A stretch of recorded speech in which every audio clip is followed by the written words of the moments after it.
इतिहास का वो अंधकारमय समय जब भारत अंग्रेजों का गुलाम था, सामाजिक दूषण का शिकार था, तब एक सुवर्ण युग आया जब परम पुरुष अनुकूल चंद्र ने शिव चंद्र चक्रवर्ती और मनमोहिनी देवी के घर 14 सितंबर 1888 में हिमयतपुर नामक गांव में जन्म लिया, जो फिलहाल बांग्लादेश में ढाका के पास पाबना जिले में है।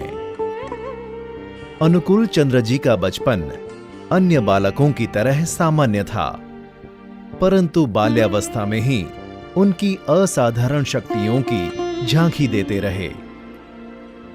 आर्थिक कारण के अनुसार वे अपनी डॉक्टरी पढ़ाई पूर्ण नहीं कर पाए, क्योंकि उन्होंने कुछ गरीब बच्चों को उनकी पढ़ाई पूर्ण करने में मदद की थी।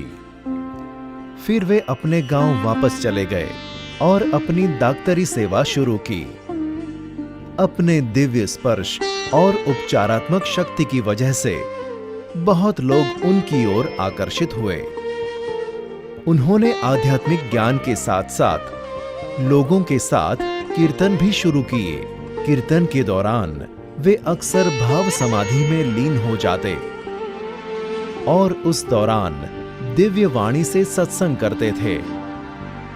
उनमें से कुछ पुण्यपुथी नामक पुस्तक में दर्ज हैं।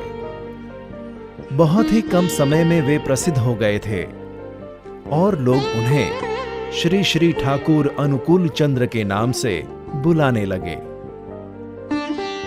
उन्होंने सामान्य से सामान्य आदमी तक आध्यात्म का ज्ञान पहुंचाने के लिए सत्संग नामक संस्था शुरू की, जहां वे वर्तमान से उपयुक्त होने का ज्ञान देते थे। कई धर्म के, जाति के और प्रांत के लोग उनके यजन, याजन और इष्टभृति के तत्व ज्ञान से आकर्षित हुए। श्री श्री ठाकुर वास्तव में ही इस युग के ईश्वर के दूत सद्गुरु हैं, जिन्होंने हमेशा निस्वार्थ प्रेम और दया भाव सिखाया है। भारत के विभाजन से पहले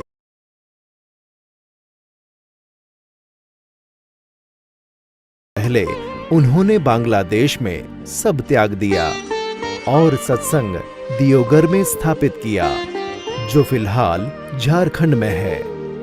वे एक उत्कृष्ट लेखक भी थे। उन्होंने 90 से अधिक किताबें लिखी हैं। श्री श्री ठाकुर से प्रभावित होकर अनेक महान विभूतियां जैसे देशबंधु चितरंजन दास, लाल बहादुर शास्त्री और गुलजारी लाल नंदा ने उनसे आशीर्वाद और ज्ञान प्राप्त किया है। सन 1969 26 जनवरी के दिन श्री श्री ठाकुर की दिव्य आभा इस पृथ्वी से चल बसी।